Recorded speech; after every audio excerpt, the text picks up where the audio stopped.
Namath has not been bashful this week, and he has said that the Jets are going to win. He doesn't even predict it. He says, I guarantee a Jet victory. Broadway Joe.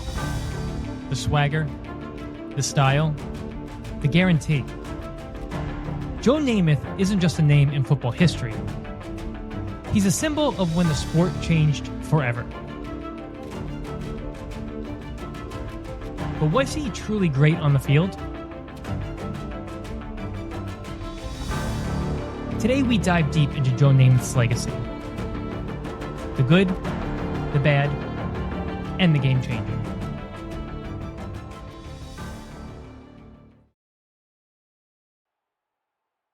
The 1960s were a battle for football's future. The NFL was the established king, and the AFL was the new, flashy contender. Early in the first period, the red-shirted Patriots try to put something together. J.D. Garrett takes the handoff and loses the ball. Wahoo McDaniel latches onto it and is brought down 1 yard short of the goal line. I was able to go up and shake hands with everyone that was there and congratulate them on coming to the game. About half of them said, no, I'm here on a comp. And I said, well, just to get you started, bring a paying customer next time. When Joe Namath came out of Alabama, he was already a superstar. The AFL's New York Jets offered him an unheard of $427,000 contract. You know, these people here, your future coach and the owner, Mr. Werblin, have referred to you as the greatest football player in college this year. You haven't even put on a Jet uniform yet. You already feel a little bit of pressure? Well, pressure just makes you go all the more. I kind of like pressure a little bit. Mr. Werblin, you're the man that's given all this money. We don't know the exact figures, but... You're not going to know it. Well, what kind of an estimate, or what can you tell us about it? Well, Bob, all I can say is that we think it's a lot of money, but it's commensurate with his ability. At that moment, Namath wasn't just a quarterback. He was a statement. His college career under Bear Bryant was impressive, despite knee injuries that would haunt him throughout his professional career. But his charisma and cannon arm made him the perfect face for a league trying to prove it belonged.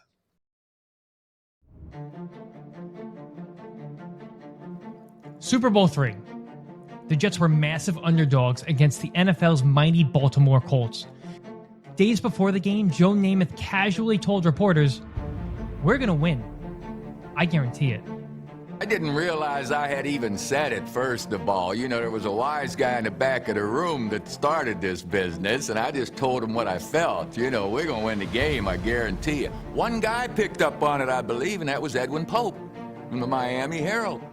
And I didn't know about it till the next day when Coach Eubanks said, we got to have a meeting. And when they did, Namath didn't throw a touchdown, but he outsmarted the Colts defense, completing 17 of 28 passes for 206 yards. He controlled the tempo. He commanded the field. And most importantly, he gave the AFL credibility.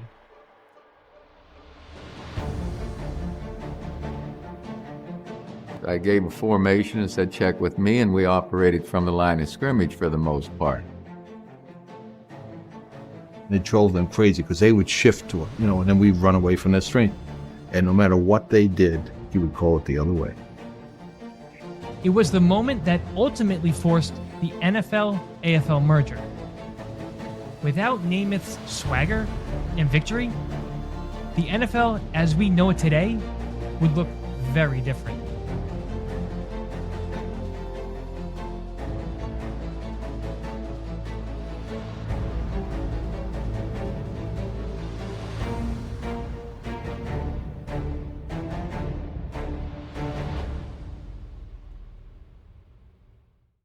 Joe Namath brought an attacking, vertical passing game that was way ahead of its time. In an era dominated by running backs and conservative play calling, Namath aired it out. Namath dropping back to pass. He is looking. He is going to throw long for Don Maynard. And Maynard makes the catch down in the 10, and he is dumped out of bounds on the 8-yard line. A great over-the-shoulder catch. Don Maynard against George Atkinson. In 1967, he became the first quarterback to ever throw for over 4,000 yards in a season, a mark that stood unchallenged for over a decade. Joseph, I always called him. I said, I'm going to make you a better quarterback, and you're going to make me a great receiver. But I said, we're going to talk on every play, every route ahead of time. You don't think it has to be that much on the money? No, I mean, I don't think he has to lead it to the sideline that much. And we're going to have the timing down so good that you can throw them blindfolded and you'll never miss it. He was fearless, throwing deep into tight windows. His mechanics weren't textbook, but his release was lightning quick.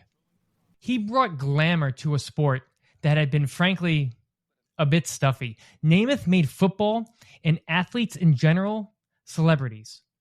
Endorsements, movies, nightlife appearances, it all traces back to Broadway Joe. But when we step away from the glitz and look strictly at the numbers, Joe Namath's career stats are frankly disappointing by modern standards. He threw more interceptions than touchdowns. His career completion rate barely cracked 50%. His passer rating is among the lowest for Hall of Fame quarterbacks. Injuries, especially to his knees, sapped his mobility and effectiveness as time went on. He played hurt a lot. Some say too much. Namath had a gunslinger's mentality, but sometimes that led to devastating mistakes. He was a hero, but he was far from a consistent performer. Before we judge too harshly, remember, the game was different. Defensive backs could manhandle receivers. Passing windows were tighter. Rules that protect quarterbacks today simply didn't exist. Even elite quarterbacks like Johnny Unitas and Bart Starr have lower completion percentages compared to today's standards. Passing was riskier, less efficient. So while Namath's stats look ugly now, they weren't shockingly bad for the era. But even then, he was more boom or bust than some of his contemporaries. Joe Namath's impact transcended football. He was a pop culture icon. He made athletes marketable. He starred in commercials, TV shows, and movies. He became the face of the modern American sports celebrity. And he forever changed the perception of the New York Jets. Before Namath, the Jets were an afterthought. After Namath, they were a brand. In a way, every NFL superstar who's ever lived off endorsements, from Peyton Manning's to Patrick Mahomes, owes a little something to Joe Namath. So, how good was Joe Namath? Was he statistically great? No. Was he a consistently elite quarterback? Also no. But was he important? Absolutely.